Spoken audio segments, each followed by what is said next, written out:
സ്വർഗസ്ഥനായ ഞങ്ങളുടെ പിതാവേ, അങ്ങയുടെ നാമം പൂജിതമാകണമേ. അങ്ങയുടെ രാജ്യം വരേണമേ. അങ്ങയുടെ തിരുമനസ് സ്വർഗത്തിലെ പോലെ ഭൂമിയിലുമാകണമേ. അന്നു വേണ്ടുന്ന ആഹാരം ഇന്ന് ഞങ്ങൾക്ക് തരണമേ. ഞങ്ങളോട് തെറ്റ് ചെയ്യുന്നവരോട് ഞങ്ങൾ ക്ഷമിക്കുന്നത് പോലെ ഞങ്ങളുടെ തെറ്റുകൾ ഞങ്ങളോടും ക്ഷമിക്കണമേ.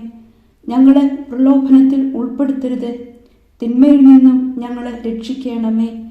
ആമേൻ. നന്മ നിറഞ്ഞ മറിയമേ, സുസ്തി, കർത്താവ് അങ്ങയോടുകൂടെ സ്ത്രീകളിൽ അങ്ങ് അനുഗ്രഹിക്കപ്പെട്ടവളാകുന്നു. അങ്ങയുടെ ഉദരത്തിൻ ഫലമായ ഈശോ അനുഗ്രഹിക്കപ്പെട്ടവനാകുന്നു. പരിശുദ്ധ മറിയമേ, തമ്പുരാന്റെ അമ്മേ, പാപികളായ ഞങ്ങൾക്ക് വേണ്ടി ഇപ്പോഴും ഞങ്ങളുടെ മരണസമയത്തും തമ്പുരാനോട് അപേക്ഷിക്കണമേ. ആമേൻ.